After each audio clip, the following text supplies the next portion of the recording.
Everybody. Hey, everybody. It's Julie Roginski. I am here with my friend, Joe Walsh. Joe, something you said today, I think on Twitter or Blue Sky or somewhere that I read has just stuck with me so much. First of all, thank you for being here. Julie, it's so good to be with you. I'm a huge fan of you. I love your voice. You're the best. Thank you.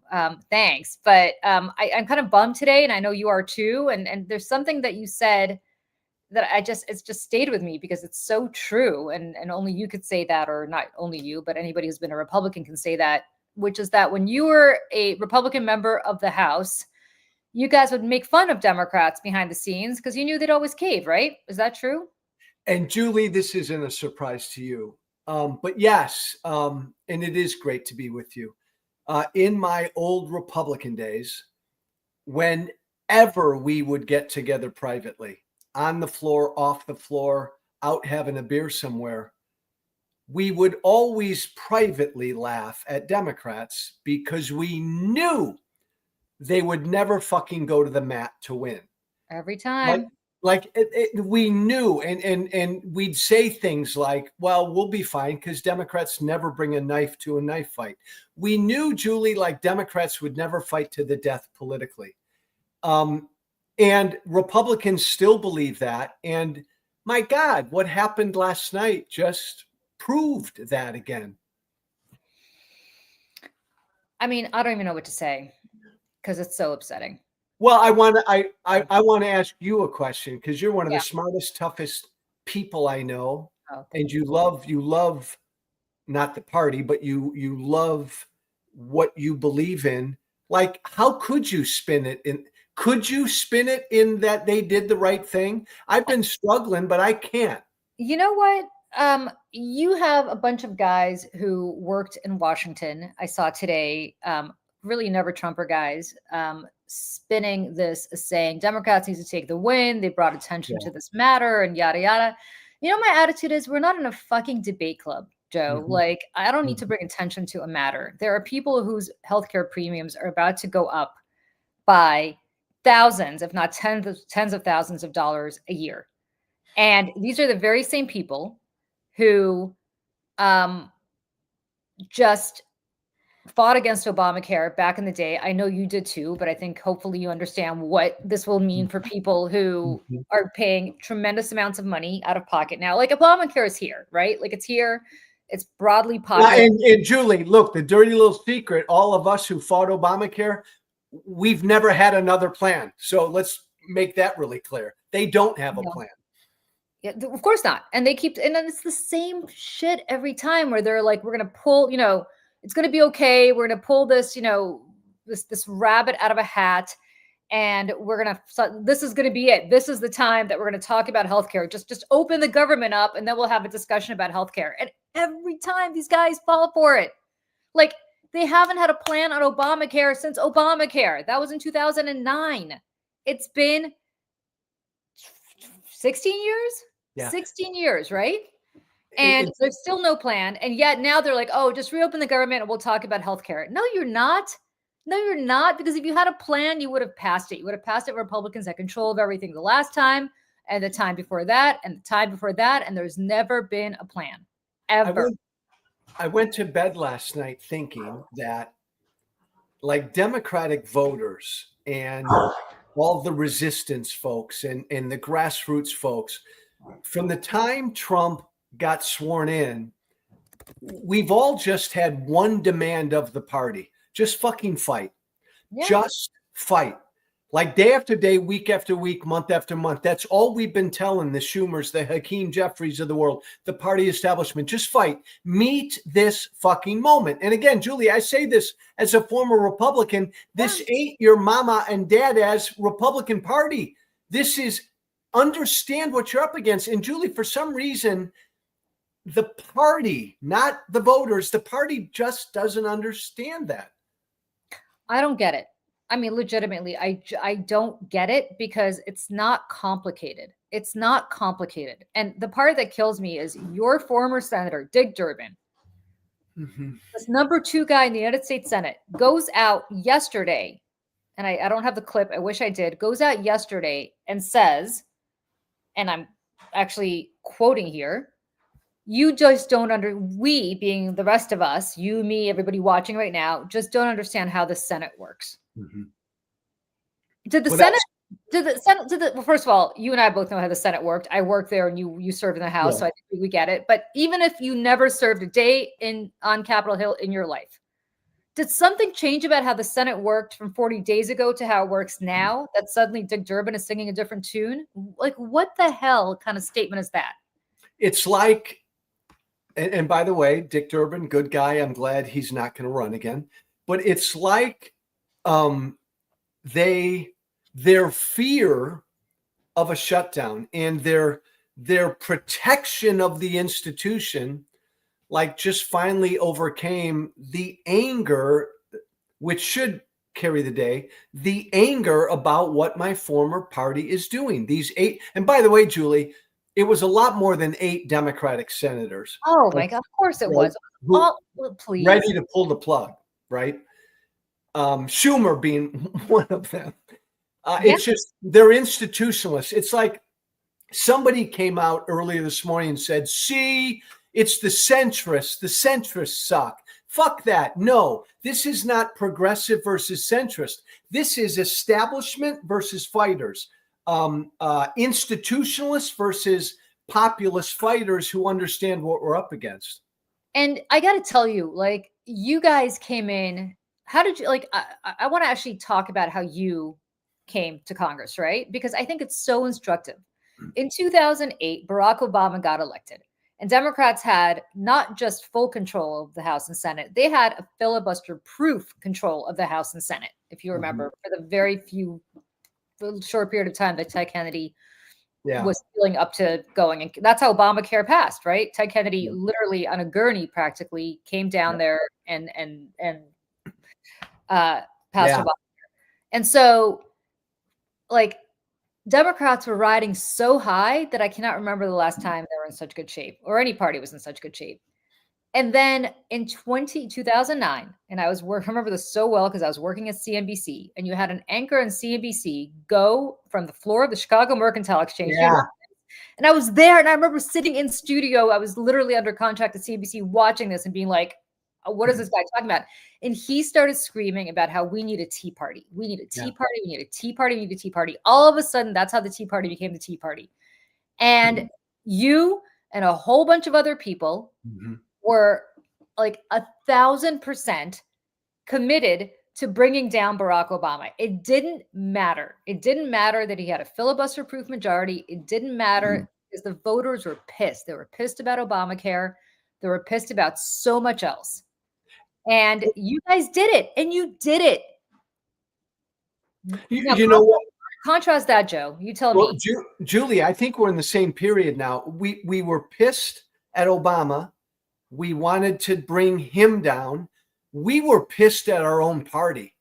We all ran against our own party establishment. You and I could have a long, interesting conversation on the substance of the Tea Party, but it was an anti-establishment thing. It was a movement that was pissed off because the party didn't recognize how angry the base was. Democrats are going through the same thing right now. The establishment is oblivious to how angry the base is. And so I think the Democrats are having their Tea Party moment. Schumer's gone. He will, and we'll look back. We'll look back on this and realize it. But he's gone, and a bunch of these older guys will be gone. Because Julie, I think this thing is just going to overtake them. That's what we did. And and I mean, remember Eric Cantor in 2010? Yes, Eric Cantor was the was he the third guy? Was he number two? Number two. He was, of course, he was he was the whip, right? Or he was the majority. He was the majority leader, right below Speaker. No. Wait a second. This is when Democrats were not in charge. So. Well, when Democrats were not in charge, then he would. I think anyway, it doesn't matter. He was in leadership. Whatever he was in leadership. Yeah. Eric Cantor, nobody expected Eric Cantor to win. Eric Cantor lost to some guy who was severely underfunded. Nobody knew in Virginia, and that guy won. He was a doctor, I believe, or a vet or something. He wasn't even somebody who was in politics. And that was the beginning of the oh shit moment for the Republican establishment, where they realize that if somebody like an Eric Cantor can lose in a primary, what is going to happen? I don't understand. Like, why do I remember this? And why do leaders on Capitol Hill who are Democrats not remember this? Why do I see what happened with Zora Mondani versus Andrew Cuomo, but nobody in Washington does? Now they're going to sit there and say, like Chuck Schumer, oh well, that's because Cuomo had all of these personal problems and everybody hated Cuomo and the women and yada yada. Maybe it's also because Cuomo has repeatedly been the establishment guy, and also because he got endorsed by Donald Trump, which wasn't really help. But you have, and I guess they're grasping at the fact that Mikey Sherrill won and Abigail Spanberger won, and that's why. But listen, they won because of this broad anger. Yeah. At Democrats, and Democrats might win next year. I'm not suggesting Democrats are not going to be in the majority next year. They very well could be, but which Democrats are going to be in the majority? A, and B, more relevantly, you can't just be the anti-Trump party. You got to actually stand for something. Like, oh, I don't know, giving health care to people who are about to lose it. So here's the problem, Julie. And by the way, John Boehner, when he became speaker because of us, I remember him telling us that this thing was going to overtake him. Like, Boehner recognized it. I always loved him for that. Here's the thing. Democrats are falling back into the trap that because Trump is so bad, maybe they don't have to do much. Like Julie, we saw it last week, right? All of us, we'd strip naked and crawl across broken glass for miles to vote against Trump. I don't think what Democrats did last night will hurt midterms at all. It's just going to increase the anger of the base at their party. So when they do win in 26, when we win, I think establishment Dems are just going to be tossed aside. Are you sorry you switched parties after you saw what you saw yesterday? Seriously, like, are you like rethinking your decision to join this party? I do every day, and I got to be honest, I was really bummed out last night because, Julie, I don't know about you. I thought after Tuesday, like, the momentum was, but I thought we were like just gonna, and to see them cave this quickly, again, it goes back to the conversations I used to have with my Republican buddies back in the day. Democrats aren't going to fight. And so I began to worry about that again last night. Because for better or for worse, I'm a fighter, and I don't want to be in a party that won't fight. I don't. It's part of why I became a Democrat, is to help show Democrats how to fight. My God, they had the perfect fucking opportunity last night. Yeah. Trump's getting pounded. You know this. Republicans privately were scared to death of this shutdown because they're getting beaten up. Do you still talk to your former colleagues on the Republican side down there? Rarely. It stopped a few years ago. I used to all the time, but not much anymore. But do you get any intel on like where they were last week? Were they kind of getting apprehensive, or were they just like we're more scared of Trump than we are of the voters? Like, what were they thinking, do you think? To a man and a woman, they knew they were going to get beat up politically last Tuesday. They knew it was going to be bad. Right. But they're still in the place where they can't blame Trump. I had a couple of them tell me privately, of course, this is a reaction to Trump. Look what he's doing with ICE. And they're very nervous about what ICE is doing. Many Republicans are. They won't say that publicly. They know that's a bad issue for them, but they're not going to blame Trump. But they are very nervous privately. And that's what's so frustrating about what the Democrats did. Let them off the hook. It's very interesting. You look at New Jersey last year, right? And Trump came within 5 points of winning New Jersey, which is, I think the last time a Republican won New Jersey was George Herbert Walker Bush in 1988. So it's been a long time.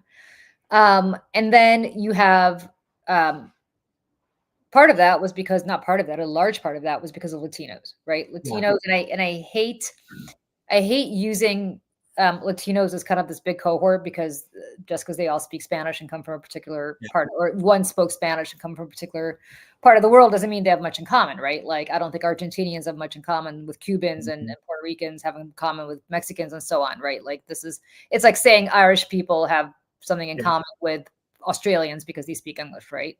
Like, it kind of doesn't make sense. However, um, um, if you have to kind of put that in a broad swath, the Latino community largely shifted very much towards Trump last time. And this time, tremendous shift back, huge shift back to the Democrats. And so to me, Latinos are no longer part of the Democratic base necessarily. They are the ultimate swing cohort, right? Like, and Democrats better take that seriously and better start understanding that they're not going to be able to just take that vote for granted anymore. And I think in some ways that was a wake-up call last year. But I also have to wonder at which point Democrats understand that what happened yesterday, or sorry, on Tuesday, a week ago, was because of the fact that Latinos were disgusted with Donald Trump, disgusted with the fact that he's making everything cost more. They're, a lot of them are very business conscious, small business owners, and so on and so forth. And also about the fact that, like, listen, they may not care about people walking down the street who are here undocumented immigrants because that has nothing to do with them. They're not necessarily, they've been, some of them have been here for generations, longer than my family has been for sure.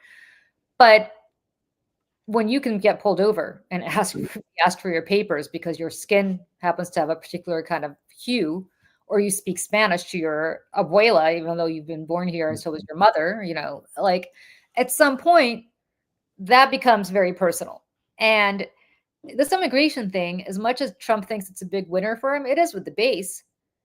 I don't know that it is necessarily with a swing cohort like Latino voters, although I have to say it used to be back in the day. I did a focus group of Latino voters maybe 2-3 years ago, longer, maybe 4 or 5 years ago during Trump's first term. And they were unhappy that people were putting them into the same bucket as undocumented. Yeah. They found that offensive. But now I think it's gone too far. Latino voters traditionally are very anti-illegal immigration. It's like, Julie, like, I respectfully went after Hakeem Jeffries on election night because he had, like, the nerve to tweet, "The Democratic Party is back. Enough with the obituaries of the Democratic Party. We're back." Tuesday had nothing to do with the Democratic Party. That lasted 5 days. Yeah, absolutely nothing to do with the Democratic Party. These were pissed off voters, Democratic voters, base voters, grassroots voters. They've been carrying the party along these last 10 months. The party's never recognized this moment we're in. Voters, people you and I talk to, the people who listen to us, they've gotten it. They understand how fucking dangerous that guy is in the White House. They understand how wrong it is that an Arizona congresswoman who got elected 40 days ago hasn't been sworn in yet. The party didn't win Tuesday night, and my God, they better not think that way. Well, this whole victory lap thing, this dunking, I guess lasted 5 days, and that's a record for Democrats. Usually we're in the fetal position even after we win, as soon as, because the one thing you could trust is that we're always waiting for the other shoe to drop. But it did last only 5 days. I mean, if you look at the large scheme of things, it only lasted 5 days. And then what happened? Talk about snatching defeat from the jaws of victory. Like, talk about you had largest, I said this today, I went on MSNBC today and I got a tremendous amount of pushback and also support depending on where you stand, because I basically said it's time for Chuck Schumer to go. And of course you can't go on MSNBC without say that without everybody losing their mind, because apparently that's the Bible of where Democrats watch stuff. Yeah. But it should be here, but it's there.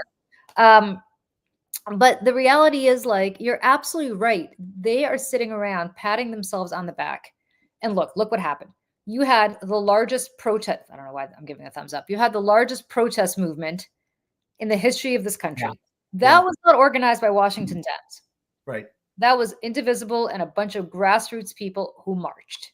Right. I marched with my husband and my son, not because somebody called me and told me to march. I just felt compelled to speak out against what was happening to Donald Trump, as did millions of other people. In fact, had this been organized from Washington, it wouldn't have worked. Yeah. You had that. Then you had from sea to shining sea, literally elections that were landslides that were expected to be much, much, much closer, whether in Virginia or in New Jersey. We got the supermajority. We broke the supermajority in Mississippi. I mean, give me a break. In Georgia, we won 3 statewide, state level seats that had not been Democratic in 22 years. And I could keep going state by state. Nobody anticipated that the California Prop 50 referendum was going to be a landslide the way it was. Yeah. That was all because of Trump. That was all because of Trump. And then the third thing that happened, obviously, is that poll after poll was showing that the ownership of the shutdown was being borne by Trump and the Republican Party. So all the Democrats had to do was literally sit down, shut up, and let things play out. But they just couldn't. And what pisses me off, and you touched on this earlier, is it's anybody who's not up next year.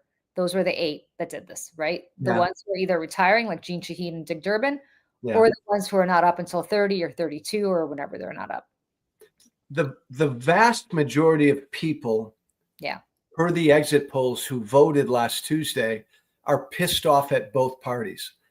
The vast majority of people are displeased with both parties. Now, most of those voters voted for the Democratic Party, but they're pissed off at both parties. You and I campaigned. I campaigned my ass off for Kamala Harris last year. And everybody said the same thing to me. Yeah, Joe, Trump's an asshole, but the Democrats look down on me. They're elitist, all of that. That's still there. It's like nobody's voting affirmatively yet for this party. And the party, again, we've been living without a Congress. We've been living without a House of Representatives.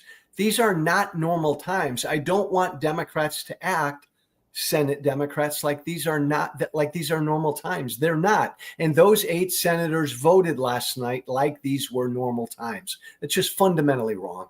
Well, and then speaking of elitists, to have the number 2 ranking Democrat in the Senate, who, by the way, is not an elitist. Dick Durbin's from Chicago. Yeah. He's whatever. He's like a normal guy. Suddenly start lecturing the rest of us on how we don't get what it's like to be a senator and what the Senate is like. Like, talk about condescending. He's an institutionalist, Julie. He's an institutionalist. Yeah. And you know what? The institution is broken. I served in that institution. You served in that institution. When we served in that institution, you on the House side, me on the Senate side, obviously remember I was staff, but nevertheless, those days are gone. I mean, I've told the story of, I don't know if I ever told you this story, but I've once in a while alluded to this story. I don't know if people have heard it who are watching the show. I was in Washington on 9/11 and I was in the Senate, and the senator I worked for apparently decided he and I had a mutual like murder-suicide pact because everybody else got to go home, but I had to stay on the Hill with him after those planes hit. The plane hit the Pentagon. And so he said to me, "You're staying with me today." And I said, "Okay, fine." And we were evacuated with the rest of the Senate to the Capitol Police Headquarters, which you know where that is, right? Yeah. And I spent the day with the Senate. And it was Democrats and Republicans both. And I was one of the very, very, very few staffers who was there. And there was no press and very little staff. So you got to see these guys in their state of nature. It was really like a very interesting experiment to see what these guys were like in a really tense, awful, unprecedented situation, a national emergency. And without the president being around, or leadership got evacuated very quickly. So it was really the rank and file. And what you saw was both sides getting together and basically trying to figure out a path forward. Nobody was grandstanding. There was no Twitter back then. There were no selfies. There was no Instagram. There was no going live here on, on Substack or on YouTube or anywhere else. So we were all kind of left to our own devices. And what you saw was all of them getting together and trying to figure out what the best course of action was for the country. Yeah. Nobody's running around blaming George Bush for missing the boat. That would come later. Nobody's running around blaming Democrats for, Bill Clinton not getting Osama bin Laden earlier. People were literally just sitting around figuring out among themselves who was going to be their emissary to talk to leadership, right? And in that case, leadership was, they decided that it was going to be Joe Lieberman, both Republicans and Democrats decided Joe Lieberman was going to be their guy who was going to be on the phone to Trent Lott and Tom Daschle. And so I think about that day so often, Joe, and with a lot of sadness, not just because of 9/11, but particularly in sadness, because could you imagine if that happened today? It wouldn't happen. It wouldn't happen. It would not happen. The Capitol Police would have to separate them and basically prevent them from killing each other. And you'd have assholes on the right tweeting about how this is Donald Trump's fault, Donald Trump tweeting this is Democrats' fault, Democrats on the left saying this is Donald Trump's fault. Like, it would be a disaster. And that's why I say that the institution is finished. It's over. It wasn't necessarily killed by Donald Trump, although he had a lot to do with it. It was killed by social media and partisan television networks. Back in 2001, Fox News was only 4 years old at the time, 5 years old at the time. MSNBC also. CNN was certainly not what CNN is today. You didn't have any of this. You didn't have anybody speaking straight to camera, or I couldn't even call my mom to tell her I was alive because it was impossible to get a phone line out. So, it doesn't. The institution that Dick Durbin and Chuck Schumer and all these guys grew up in, it does not exist anymore. And it blows my mind, Julie, that there are any Democrats who at this point still trust any Republican to negotiate in good faith. It just utterly blows my mind that any Democrat thinks that. And again, you're right. Trump didn't cause this. He's the ugly product of a broken system, but he is a unique threat. And it's like when he won again, Julie, and even former President Biden, we all acknowledged he won, unlike what Trump did in 2020. The people spoke, he won. But then you don't have to invite him over to the White House. You don't have to go down to Mar-a-Lago, Democrats, and see if you can work with him. No, because look what Trump did the minute he got sworn in. Him and Elon Musk just went on a blitzkrieg. And like Democrats were caught flat-footed. Trump told us what he was going to do. He pardoned his co-conspirators last night. His January 6th co-conspirators. You can't negotiate with a person like this. Listen, I mean, he didn't even pardon them because it actually merited a pardon, since none of them were charged. They weren't charged. I'm sorry, commuted their sentences. No, my point is, they weren't even charged at the federal level. So it's all it's all performance art, and it's bullshit. Yes. It was to stick it to the Dems.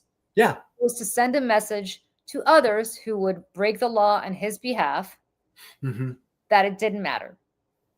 Right. And I think that's the problem, right? What is so problematic about all of this is that you have a guy who's all about performance art. He doesn't care.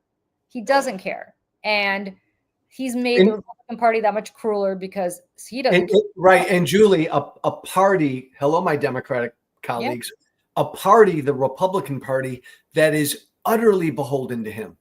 So even good guys in the House and the Senate on the Republican side, you cannot depend on or count on or deal with right now. You just can't. You have to beat them. You have to fight them. And Democrats this week, we've had Republicans on the ropes, and you let them off. Yeah, on the ropes. I mean, I don't get it. I just don't get it, because what was all this for? Like, there are people, like, who should be really pissed off more than you and I, because luckily you and I are not relying on paychecks from the federal government. The people who haven't been paid in weeks because this government was shut down. The people who haven't been able to get on a flight because this government was shut down. The people who were laid off, because this government was shut down. And after all of that, I was effectively told by Dick Durbin and by these other people today that all of that was for nothing. All of these people were told that all of this was for nothing. It's from Durbin and the institutionalists. It's just a fear.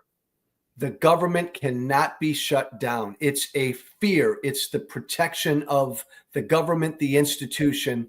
And that just overtook them, because you and I know, again, it was a lot more than just those 8 Democrats who voted yes. And there's a difference. You know this too, Julie. There's a difference between the House and the Senate.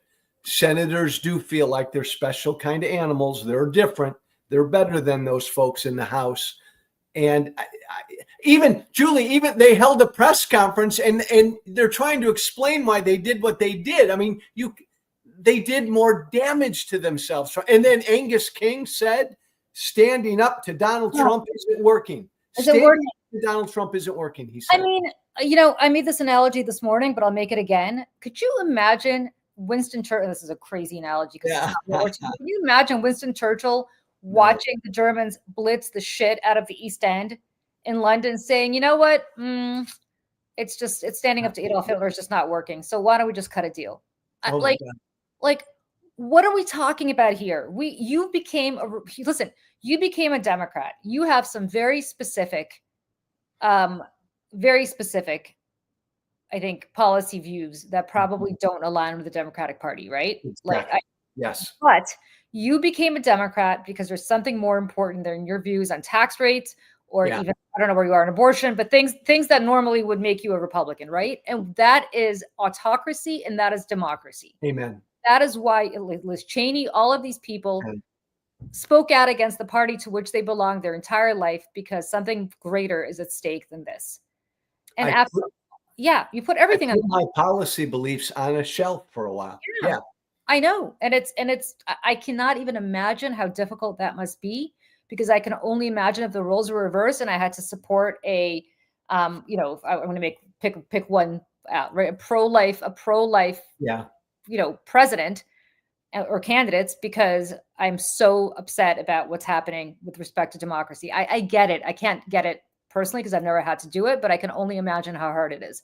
And yet you did it because something is at stake that's really important. And here you have Angus King, who is in a safe seat in Maine. He's not going to be primary because he's not a Democrat. He's an independent, and he's going to be there for life if he wants, because he's able to pull from both sides, and he's in a good place. Why? Hey, Julie, because you got a promise that there might be a vote in December on the Obamacare subsidies. Mike Johnson's going to do that? Like the guy that still hasn't sworn in a member of Congress? Come on. Yeah.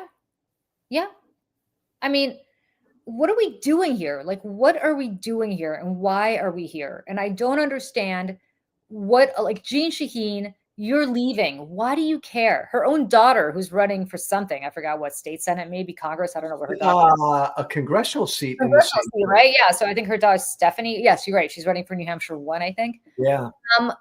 She came out against her own mother. Yeah. By the way, Julie, there were some good, brave Democrats, like John Ossoff down in Georgia, in a tough election this year. Yeah. No, did the right thing. Ossoff did the right. I mean, a lot of them did the right thing, right? A lot of them did the right thing. And you've got these 2 members of the Senate from Nevada. I hope and I pray, and I said this morning, and I really mean this, that there is a good Latina croupier working at Bellagio who wants to primary one of them in a couple years.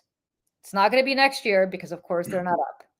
But, it's that kind of craven bullshit that's just like, why? Why are you telling people in Nevada that you're going to lower their healthcare costs? You're going to fight like hell to the death to make sure that they can afford their premiums. Oh, never mind. And meanwhile, again, if you're the senator for Virginia, why did all these people who live in Nova in Northern Virginia, why did they just miss their paychecks for the last 40 days? I'm watching the same movie I was in 10 to 12 years ago. The Tea Party went after the Republican Party establishment. The Republican Party establishment was arrogant, never saw it coming. Yeah. Again, different issues, different policies, but there's a Tea Party brewing right now, a populist anti-establishment movement in this Democratic Party, and the party establishment just doesn't get it. And it'll overtake a lot of them. And the sad thing is, again, assuming there are midterms, because Trump and the Republicans, hello, Democrats, are going to try to fucking cheat wherever they can. But assuming there are midterms, the anger about what this fascist in the White House is doing will probably get the Democrats the House next year, at least the House. But the base then is just pissed, and there will be establishment Democrats who will lose. Well, let me ask you this. Do you think we're going to have elections next year? I'm going to say what I generally say. And again, if I'm a crazy man, Julie, never invite me back. I say it's 50-50. I mean that. Crazy man. I think that's absolutely right. I mean, we're talking about someone who lost an election and committed crimes trying to overthrow it. Are you telling me he won't mess with the midterms next year? Yeah. I'm not going to take that chance. What do we do? What would you do if all of a sudden he says there's a state of emergency, he declares a war? If you remember, he really perked up very much when Zelensky was in the White House. Oh.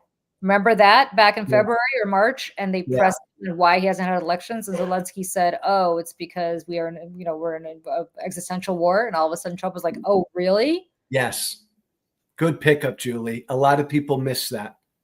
That's the only time he actually seemed interested in that whole meeting. He let everybody else beat up on Zelensky in the meantime, but that was the only time he seemed interested. So, what do we do? Honestly, because you've served, what do we do if in fact Trump says, you know what, I've now declared war in Venezuela or whatever country he wants to declare a war on next, and we're in a crisis and we're not going to have elections? That would be the first time, by the way. We had elections during the Civil War. We had elections during both world wars. We had elections during, since the founding of the nation, including while the Revolutionary War was happening. Yes. So what do you think? Julie, if he has a plan, and I know people around him, the plan is, and Trump kind of does, that's the whole basis for his use of the military here. He wants a 2026 where those ICE thugs are doing what they're doing. The National Guard is in Democratic states and Democratic precincts. The military, the Marines are on the streets in Chicago and wherever, because he wants to incite chaos and violence. And then he's got his reason, his excuse to say Insurrection Act or whatever, and say, we can't have elections in Illinois, midterms in Illinois. Chicago's a mess. It's chaos. And he'll do that in a few Democratic states and then try to get the whole country to call it off. I know that's the plan. What can we do? It's a fascinating question. The two most powerful things we as citizens have, the rights we have, are the right to vote, the power of the vote, and the power to engage in civil disobedience, a step beyond protesting, where we purposely ignore our government and non-violently stand against our government, knowing we'll get arrested. I think if that were to happen, Julie, you'd see mass demonstrations of Americans getting arrested. All hell would break loose. It's interesting because Republicans always talked about the Second Amendment as something necessary because of the government. We got to stand up to the government, and this is our bulwark against the government. And I used to always laugh, and I used to always say, what the hell are you talking about? I don't care if you have an AK-47. The government has nukes. The government has tanks. Like, you with your gun is not going to stop, that you're not going to stop the government. And now how roles have reversed, where the government has all the power. It is abusive in the same exact way that Republicans always fear the government would be, which is why they always push the Second Amendment. It's like as crazy as it is for you to now become a Democrat is as crazy as for me to suddenly be like, that's the stuff Republicans used to say. And I'm saying it. And Julie, to your point, don't get mad at me. I can remember huddling with Jim Jordan and other Freedom Caucus. I wouldn't say huddling and Jim Jordan in the same sentence. I love setting you up for stuff like that. That was not a tough one, my friend, but go ahead. And we Freedom Caucus guys would say, man, Obama, man, he's like becoming a tyrant with all these executive orders. Big government, man. This is why we've got our guns. We got to protect ourselves against the very fucking thing that we feared is in the White House now, an actual tyrant. And yet Jim Jordan, none of these Republicans anymore talk about our Second Amendment rights against government tyranny when it's here. It's actually here. Let me ask you here, Liz. Does Jim Jordan actually believe what he believes, or you think he's just totally an opportunist? Like, does he actually believe, does he have a core set of beliefs about this? Like, we should stand up to tyranny irrespective of who it is? Or is he just a party guy where you just ignore if it's not your party? So every one of my former colleagues is different. Here's what I'd say about Jordan. For Jim Jordan, you, Julie, are the enemy. You are evil. The Democrats are communists. They're evil. This is what he's always said to me. So it doesn't matter what our side's doing, Julie. We have to defeat them because Democrats are evil. That's what Jim Jordan believes. Jordan didn't like Trump from the beginning, but Jim Jordan would say to me, Joe, I know he's flawed, man. I know, but they're evil, Joe. They're evil. That's how Jordan thinks. So it's like an ends justify the means thing, right? Completely. Like, yeah, completely. Interesting. You know, what I kind of find interesting is that I think more and more you're going to see that from the Democrats too, because as much as we're sitting here dunking in the institutionalists, the institutions no longer hold. It just becomes a question of my side good, your side bad, your side so bad that my side can do whatever it wants just to make sure that your side doesn't win. And, you know, I don't know how that ends. I don't know how that ends because eventually I think Democrats will figure out how to play this game. It'll be after Chuck Schumer's gone and certainly Durbin's leaving and so on. But, you know, look, Maine, speaking of Angus King, Maine to me is really interesting because you've got Graham Plattner, who's got literally a Nazi tattoo on his chest, an SS tattoo on his chest, which he claims that he was not aware for the last 18 years, I guess was never curious enough to find out what that tattoo meant. Yeah. And then you've got Janet Mills, who is a sitting governor and a popular governor, and she's a little on the older side, but it strikes me that Plattner is going to win. I mean, I don't know what's going to happen next year, but if the election were held today, I think Plattner would win. So you remember, Julie, part of what went on with the Tea Party too was a lot of flawed candidates won nominations. Yeah. And they didn't win the generals. That went along with the Tea Party as well. Remember the witch from Delaware? I'm not a witch. I was going to say that. I'm not a witch. Connecticut, right? What was? Yeah. No, Delaware. She was in Delaware. Yeah. I mean, so and look, I think the average Democratic grassroots primary voter doesn't give a fuck about what anybody's done. And so that'll play to Plattner's advantage. But Janet Mills is a badass and she's tough and she went after Trump. I still think she's got a shot at winning that. No, maybe. But my point is, let's assume that Graham Plattner wins, right? Let's assume that he wins, and let's assume that he beats Susan Collins because people are just sick to death of the whole like, I'm concerned and I'm this and I'm that. Like, you know, who likes Susan Collins anymore? So, you know, you're about to have a bunch of guys who are going to go to Washington who owe nothing to anybody. Right? They're not going to owe it to the DSCC that wasn't behind them. They're not going to owe it to the establishment that mentored them. You're going to have a bunch of John Fettermans, right? Except that unlike John Fetterman, presumably they'll be more in the Bernie Sanders mold. It's just owe anybody jack, but not as personally flawed, you know, but much more personally flawed than Bernie Sanders. And I don't mean to pick on Plattner other than he's got a big old Nazi tattoo on his chest and I don't like that. But you have all of the, you know, you're about to have a crazy situation happening where you're going to have people elected who are just, they're not going to put up with this shit anymore on either side. And to me, the question is, then how does this end? And I hate to say this because it's going to sound so depressing and I know we have to go and I don't want to leave it on this note. You can tell me something happy after I say this. But when you had this kind of insanity before, typically the only thing that really got people out of their crazy headspace was something like, oh, I don't know, a war or another war or a revolution or something that became so horrible with so much pain and suffering and death that what remained was like, we gotta just get a hold of ourselves here, right? And I don't know. I mean, what is it going to be? Well, it's again, that's analogous to the Tea Party, because when we all got elected in that wave, I think you had the largest number of first-time politicians who ever got elected. You could have the same thing in a lot of these new Democrats getting elected next year, never run before, never served before, or don't have the long careers. And you know how Washington is. Back in the Tea Party days, the establishment in Washington over time was able to co-opt a lot of those people. I don't know if that'll be the case this time around.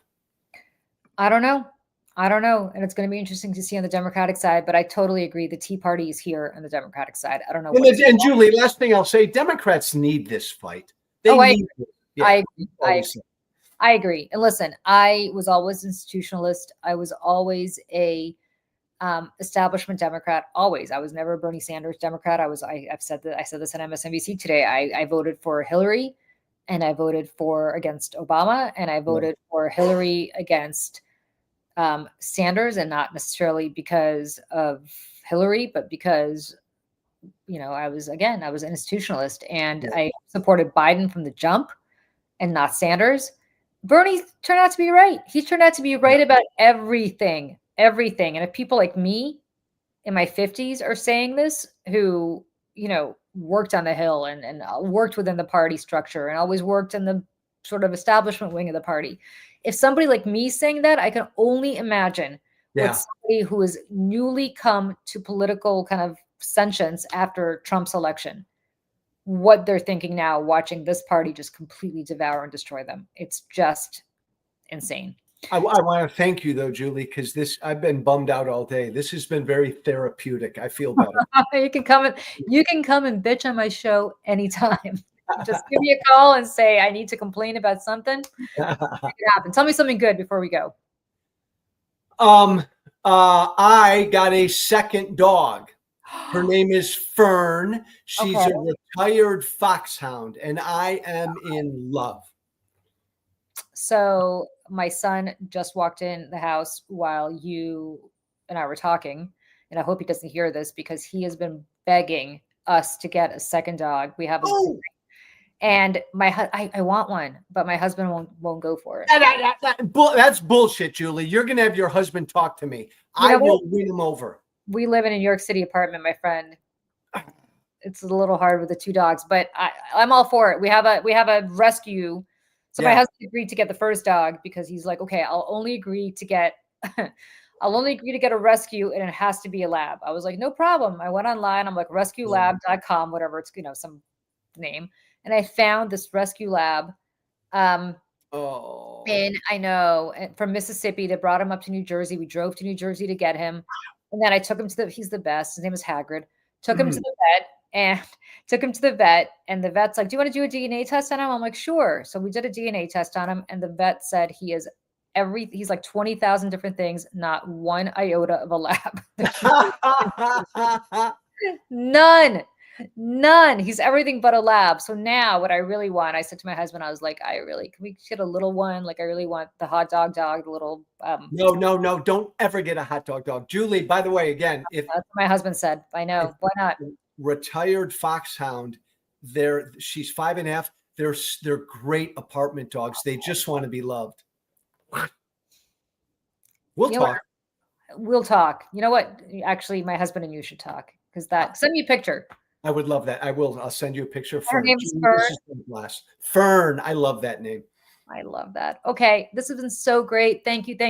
Come back really soon. Thank you for the therapy session, and I will see you soon. All right. Thank you. Bye.